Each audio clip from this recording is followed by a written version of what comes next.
Hello, everyone, and welcome into the Go 24/7 podcast. My name is Bryce Koon alongside Glen West, coming in from the beautiful state of Florida, Tampa, Florida, where Glen West got to witness uh, probably, Glenn, objectively, one of the best bowl games out of the non-playoff games that we got to see just from if you're a college football fan. Now, I know LSU fans were stressed there for a little bit, but man, LSU gets the big win over Wisconsin, the ReliaQuest Bowl. We recapped that yesterday, but wanted to kind of get your thoughts of any things that you saw in person and just your overall thoughts from the game and what stood out. Yeah, so I think just kind of having boots on the ground, it gives you a different perspective. We weren't watching the live broadcast or anything, but I do think that the offense was probably something that stood out to me. I mean, going in, we were all curious about how it would look, how it would be called for Garrett Nussmeier, how he would look in that game. Really thought that they did a nice job overall. Look, there's going to be some bumps and bruises along the way. There was obviously the interception, which was not a great read, great throw from Nuss on that part. But, there were a couple of, it took them a while to get the run game going too, which really never was kind of established. And you really had to lean heavily on Nuss's arm in this game. So you would have liked to have seen, I guess, a little bit more consistency in the run game. But, look, at the same time, after not scoring in the first quarter, I think you score touchdowns on 4 of your next 5 drives or 5 of your next 6, something like that, and you're able to kind of ride the momentum there going into the stretch, down the stretch there. And that to me, I think, was probably the biggest thing. Just in terms of watching the game, that 98-yard touchdown drive at the end there, that's kind of what I think you can expect from this offense going forward. That was a really impressive drive for Nussmeier, obviously for a lot of the players involved. I mean, you look at the pieces that were involved in that drive. Kyron Lacey catches a 43-yard catch. I think it was Hilton that caught the 37-yard catch. I think you had Caleb Jackson in there for a lot of that drive as well. And then you cap it off, obviously, with the 4-yard touchdown to Brian Thomas. But a lot of those pieces that were utilized on that final drive, those are going to be big-time players for you next year. And guys that, you hope are going to be able to take that next step. And I did think that Kyron Lacey had a really nice game. I thought Chris Hilton played really well. Caleb Jackson obviously had the 12-yard touchdown run. Josh Williams, we're still not sure, obviously, what he ultimately decides. But 12 carries for 51 yards, average 4 yards a carry. He did his job. I thought he did a really nice job, kind of leading the rushing attack. And you were able to get a bunch of guys involved. Mason Taylor, 7 catches for 88 yards. Like, there was some real positive developments there, I think, offensively that you can really lean into this offseason now that, Nuss has 5-6 months to work with these guys and get that timing correct with him as the starter. And then you kind of look at the other side of this, and very inconsistent defensive performance. I would go as far to say it was a very poor defensive performance for most of the game. You got a couple stops there down the stretch. That last stop was I think something they can pat themselves on the back for. Obviously, the Greg Penn sack there on 4th down that kind of put everything into perspective and got LSU, kind of solidified with that win. But look, the secondary, was really beat on, I think, a lot for a lot of this game. The Tanner Mordecai came in, I think, with 6 touchdowns. He had 2 by the end of the first quarter, finished with 3. He threw for a season high 378 yards. I mean, LSU's defense made him look pretty unstoppable for a lot of that game. And, credit to him. He was making some really good throws as well. But I think it was also just an indication of, okay, I think there's going to be some changes that definitely need to be made here. I think that was a reaffirmation, and I wrote this in our 3 observations piece, that there needs to be some kind of change on the defensive side of the ball with the continuity you have returning from a personnel side. I just don't see how it makes much sense to walk it back with a lot of the same coaches. So I do think that there's going to be some decisions made here over the coming days and weeks. Now that the season is over, that seems to be what Brian Kelly wanted to do, was wait until they got through this bowl game, got through recruiting for the most part, this 2024 class, and now he can really evaluate this staff and make the proper calls here on defense and on offense when if they think that they have Joe Sloan and Cortez Hankton penciled in as the offensive coordinators or not. Yeah, I mean, obviously, we went from in about a week and a half, Glenn, to oh, they're going to play Wisconsin the bowl game, to just a plethora of storylines coming out of this game. And look, I thought that Brian Kelly and Garrett Nussmeier did a good job of kind of talking about the game post game, but also just kind of relaying, hey, this is what we have going forward. This is what we hope to accomplish going forward. Obviously, offensively, they feel good about their chances.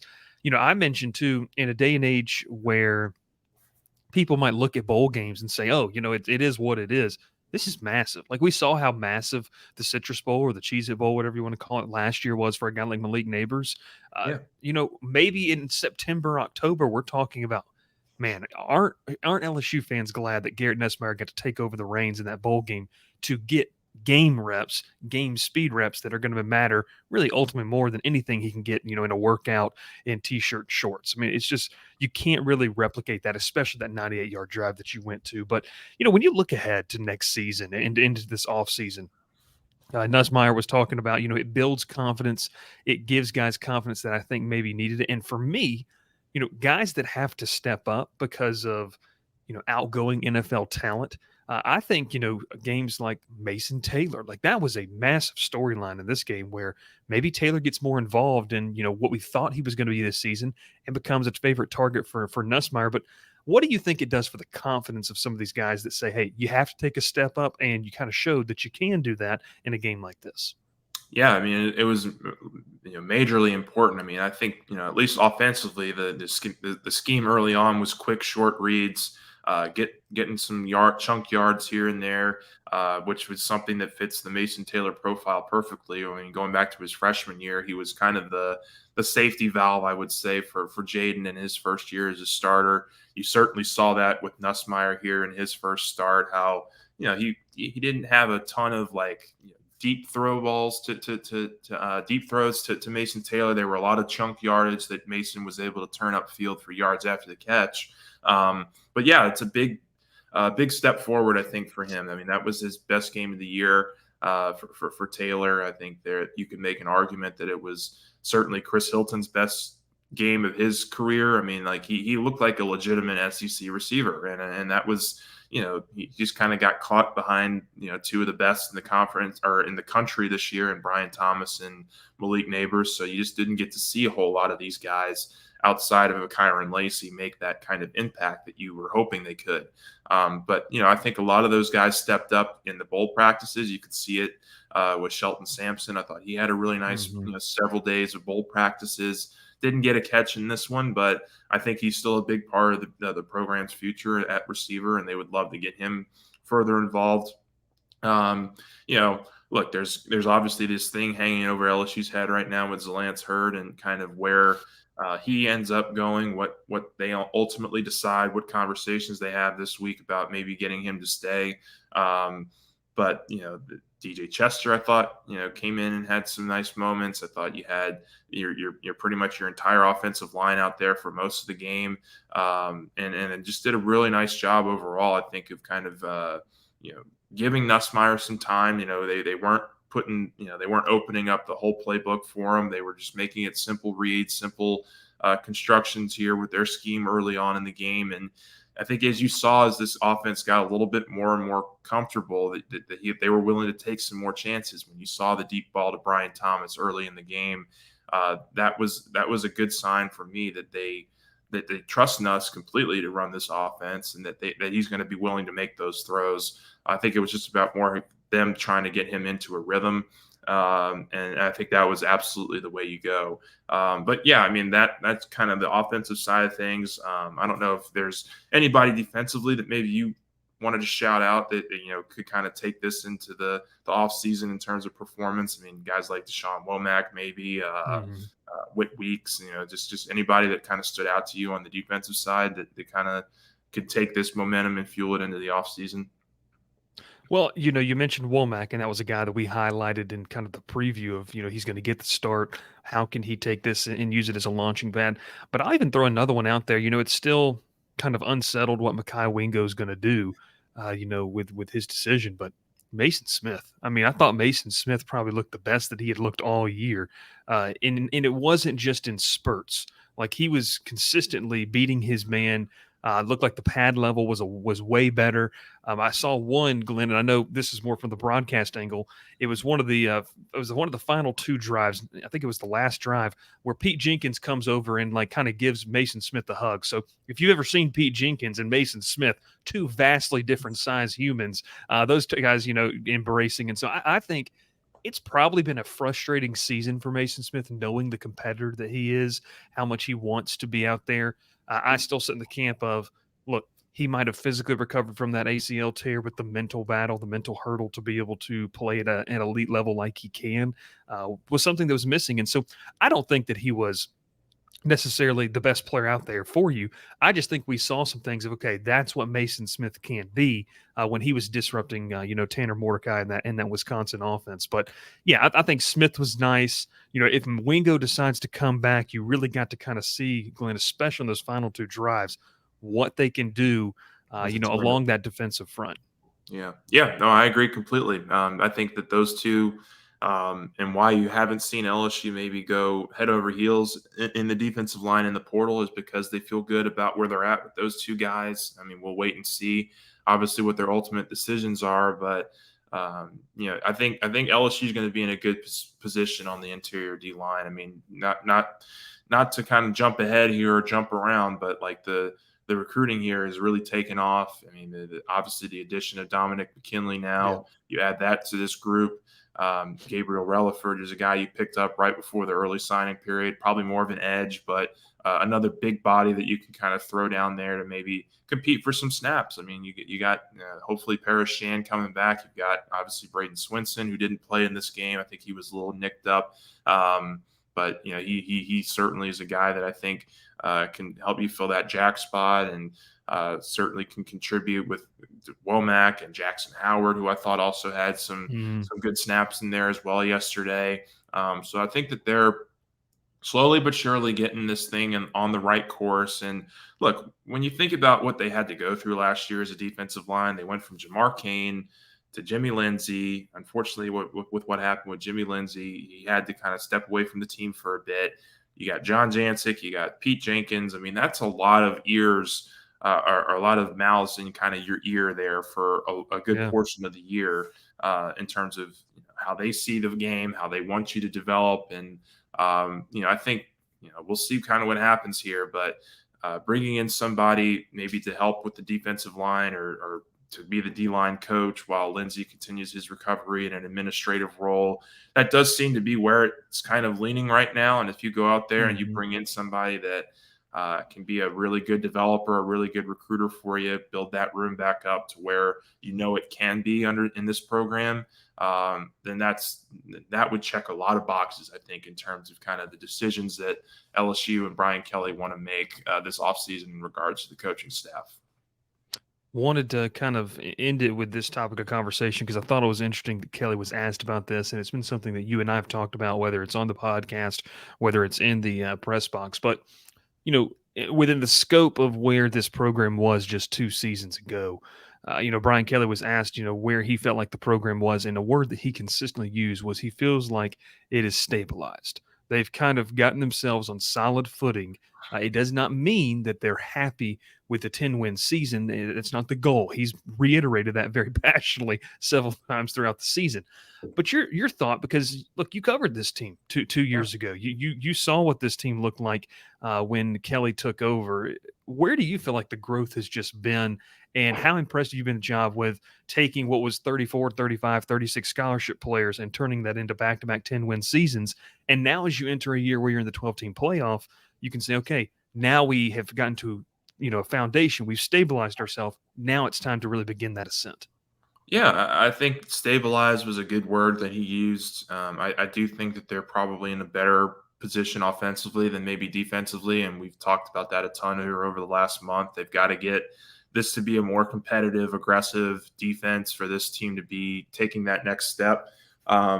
And we've seen it some with their additions via the 2024 class and out of the portal, but I think everyone would be in agreement that they would like to see more in terms of additions and in terms of Yeah. bringing in impact, high level winners into the program on that side of the ball to really help you kind of take that next step and get a little bit more even keel with where the offense is at. Because, look, offensively, I think they're in a great spot. I think they're in a really nice spot. They obviously just had a really historic season under Jaden Daniels, but even watching yesterday, I think you can see that this is a group that can continue to have success even without the Heisman Trophy winner here. I mean, I think that they can continue to evolve as a group. It might not look the same. It might not be quite what it was this year, but I don't think most offenses could be quite what LSU was this year. I mean, it was a pretty, historic one of one kind of year for LSU. So, look, I think that they've set the principles in place. I think they have a lot of guys now that have been in the system now for two seasons that kind of understand what the expectations are, what they're Mm-hmm. going to be asked to do on a day in day out basis, and you kind of get those guys to be the leaders of this thing, and you try to bring those other guys along, those newcomers, those 1 year transfers that you're bringing in, there's 2 year transfers that are coming in, those freshmen obviously. Because even guys that like freshmen, like guys that were on this roster this year, like Womack and Weeks. I mean, those guys have spent a whole year with the program, but also spent a whole year being recruited by these coaches. So they're kind of there's a familiarity now, I think, with this coaching staff and the current roster. And I think that you see that with the level of retention that they've had this year, and what they're striving for. They want to bring a lot of these players back, and I think there's Yeah. a good reason for it. Now it's just about trying to figure out, okay, where do we see those players fitting into our scheme? Do we need to change the scheme? Do we need to change how they're being coached, how they're being directed, and just kind of where you go from there? I think is going to be a big part of what Brian Kelly has to ultimately decide here over the coming days and weeks. So there's you got that going on. You've got obviously a great string of recruiting here that you're kind of on. You're on a heater. Obviously, with McKinley and Relaford recently, you've got Harlan Berry out of the 2025 class set to commit. I would imagine by the time some people see this, he already will Yeah. have committed to a school. And you got that kind of in your back pocket. You've got Bryce Underwood decision coming here on January 6th. That's tentatively, I think, to be decided at this point. So, there's a very good chance here that LSU could go on a big run. Sonny's written about it. We've talked about it some. And that would be even another thing that you can kind of add to fuel the program here as you're trying to bring in elite level staff, elite level players and pieces that you think can bring you to that championship level. And so I do think this is just a roundabout way of saying that LSU is in a lot better position than they were. Obviously, when Kelly took over, this was not a program that was kind of functioning in a good way, good manner. When Kelly got here, they've been able to kind of catch up with the scholarships. They're actually going to be in a position this year where they might have to cut loose with a few guys that Yeah. because they are over that 85 scholarship limit right now. So that's another indication here that you've got a lot of the right people, a lot of the people in the building that you wanted to have kind of build that foundation up. And now it's just about taking it to that next level. And obviously being in, with the 12 team playoff next year, that absolutely has to be goal number one. If I'm Mm-hmm. LSU and I'm sitting in there, and I'm on the outside looking in of a 12 team playoff in the first year, that would be a step back to me. I think you have to get into Yeah. the playoff conversation next year. And a lot of the decisions that Kelly has to make, a lot of the internal development that these players have to make over the coming months will dictate just kind of where LSU stands and all that. Yeah, I agree with you. And Garrett Nessmeyer answered the question and thought it was an interesting quote talking about, that year three that Kelly has mentioned. A lot of new head coaches talk about, year three is the one that you really want to take off. And he said, when a new coach comes to a program, most people say the third year is a special year. Really proud of the strides that this program has made. You see more buy-in. When you have a bowl game nowadays, you have everyone in the roster playing a game that's pretty special. It shows the buy-in that we've created, and the win speaks for itself. I think that's huge. I mean, look, It's been a talk of the past couple of days of, the buy-in, who's playing in a bowl game, and LSU outside of Jaden Daniels, didn't really have any opt-outs. And I think that was pretty special. As obviously Zalance Heard, didn't Yeah. travel to Tampa. But Glenn, it's special. I think it's a chance for fans to obviously, be excited about the direction of the program and what's going to be an uber competitive SEC in college football landscape here going forward. But it's going to be a ton of fun. And that's one reason that not only you should be excited, but you should check out the still running that holiday deal as we over on Go 24/7, 60% off the annual VIP membership. Glenn talked about it. Sonny has been, Glenn, we said LSU's been on a heater. Sonny's been on a heater with Yeah. his latest recruiting tidbits as well, talking all things. Dominic McKinley just decided to, commit at the stroke of midnight. Yeah, And that Sonny's was been having his flu week. He's been out with COVID for a little while, but he's been having his flu game, man. He's been on top of a lot of stuff, and we definitely want you guys to check it all out because could be some really interesting moves on the horizon here for LSU. very, very well could be. And hey, not just football, but basketball as well. Baseball season right around the corner. Glenn, I know you were busy covering, but that little hype video they put together with Hayden Travinsky, man, I was ready to run through a wall. Like I'm ready to see some LSU baseball. That was a ton of fun. I don't know if you got a chance to see that little clip. I actually didn't. I'll have to go check it out today while I'm in between flights and trying to stay awake after a pretty long night last night. I was trying to watch the end of the Texas Washington game, but I just could not stay awake. It was 1:00 in the morning over here, and I was just about dead. I put my head down, and I was just, before I knew it, it was 9:00 the next morning. So. Well, that's fine. That's fine. But Glenn, hope you have a fantastic trip back to Baton Rouge. We'll be glad to get you back here in the saddle as, man, we enter spring sports season, spring football, recruiting, and good reason for you to stay tuned to the podcast and to our website over at Go 24/7. This is the Go 24/7 podcast. We appreciate you if you're watching it on YouTube or listening on Spotify, Apple, wherever you get your podcast. And we'll catch you next time. Hope you had a fantastic holiday season and a good new year. And you know what, Glenn? Today is actually the 1-year anniversary of me being with you guys. So, All right. man, There we time has go. flown. Time has flown It really from has. Really, really for has. 1 year, and we can't wait to ring in another great year. But we'll catch you next time here on the Go 24/7 podcast.